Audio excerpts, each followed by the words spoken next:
Lebih tepatnya di desa Kemusuk, Argomulyo. Soeharto lahir pada tanggal 8 Juni 1921. Ketika lahir, Soeharto bisa dikatakan sebagai keluarga yang kurang mampu. Soeharto adalah seorang anak yang lahir dari ayah yang bernama Kertosudiro dan ibu yang bernama Sukirah. Ayah Soeharto merupakan seorang petani di desanya dan seorang pembantu lurah dalam mengairi persawahan di desa. Saat Soeharto belum berusia 40 hari, sang ibu menitipkan anaknya kepada kakek atau Mbah Kromo. Nama asli Mbah Kromo adalah Kromo Diryo, yang dimana ia merupakan seorang dukun bayi yang membantu proses kelahiran Soeharto. Soeharto tinggal di rumah Mbah Kromo bisa dibilang cukup lama, sekitar 4 tahun. Saat berusia 26 tahun, Soeharto menikahi Siti Hartinah yang berusia 24 tahun. Istri Soeharto merupakan putri dari Sumaharjomo Wedana di Wuryontoro. Sumaharjomo juga merupakan seorang pegawai keraton Mangkunegaran, Surakarta.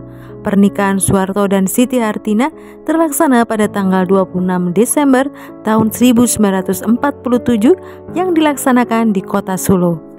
Pernikahan yang terjadi antara Soeharto dengan Siti Hartinah memberikan 6 orang anak yang terdiri dari 3 anak laki dan 3 anak perempuan. Berikut dari anak-anak Soeharto yaitu Siti Hardianti Hastuti, Sigit Harjo Judanto, Bambang Triatmojo, Siti Hediati Haryadi, Hutomo Mandala Putra, dan Siti Hutami Endang Adiningsih. Sebelum memulai karir politiknya, Soeharto menjadi anggota dari lembaga ketentaraan yaitu TNI atau Tentara Nasional Indonesia.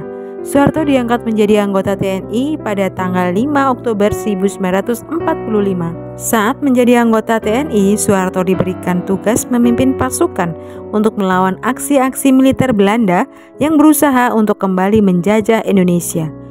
Pada tanggal 1 Maret 1949, nama Soeharto semakin dikenal banyak orang karena ia berperan penting dalam serangan untuk menguasai kota Yogyakarta. Kesuksesannya dalam menguasai Yogyakarta tidak bisa lepas dari peran dan perjuangan masyarakat Indonesia dalam melawan pihak Belanda. Meskipun yang memimpin serangan ini Soeharto, tetapi penggagas dari serangan ini sebenarnya adalah Raja Yogyakarta, Gubernur Militer dan Menteri Pertahanan Sri Sultan Hamengkubuwono ke-9. Semua kejadian itu terjadi begitu cepat hingga muncul surat perintah 11 Maret atau Super Semar dari Presiden Soekarno yang berisi tentang pemberian kewenangan dan mandat kepada Soeharto. Sejak dikeluarkannya surat perintah 11 Maret oleh Soekarno, jabatan Panglima Komando Pemulihan Keamanan dan Ketertiban dipegang oleh Soeharto. Dan pada tanggal 27 Maret 1968, Soeharto dilantik oleh MPRS untuk menjadi Presiden Republik Indonesia.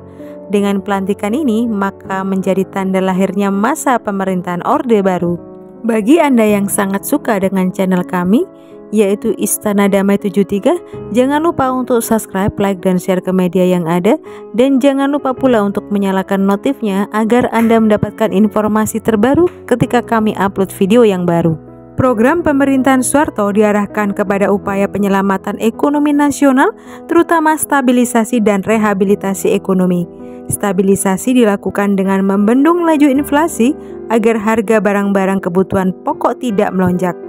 Rehabilitasi ekonomi yakni dengan perbaikan secara fisik, sarana dan prasarana ekonomi. Setelah pembentukan Kabinet Pembangunan pada Juli 1968, pemerintah Orde Baru melaksanakan pembangunan nasional yang direalisasikan melalui pembangunan jangka pendek dan pembangunan jangka panjang. Mulai 1 April 1969, Presiden Soeharto mencanangkan program rencana pembangunan 5 tahun atau Repelita. Saat awal menjadi Presiden RI, Soeharto belum mempunyai wakil presiden. Mulai tahun 1973 hingga 1998, Presiden Soeharto didampingi wakil presiden yang pertama kali menjadi wakil presiden yakni Sultan Hamengkubuwono ke-9. Pada kabinet ke-6, Soeharto memilih wakil presiden Tri Sutrisno. Pada kabinet pembangunan yang ke-6 yang hanya berselang 70 hari setelah Soeharto diangkat kembali menjadi presiden, terpaksa mengumumkan pengunduran dirinya di Istana Merdeka pada tanggal 21 Maret 1998. Soeharto digantikan oleh Wakil Presiden B.J. Habibie sebagai Presiden RI. Baik, terima kasih telah mengikuti video kami. Jangan lupa untuk subscribe, like, dan share ke media yang ada. Dan jangan lupa pula untuk menyalakan notifnya agar Anda mendapatkan informasi ketika kami upload video yang terbaru. Terima kasih.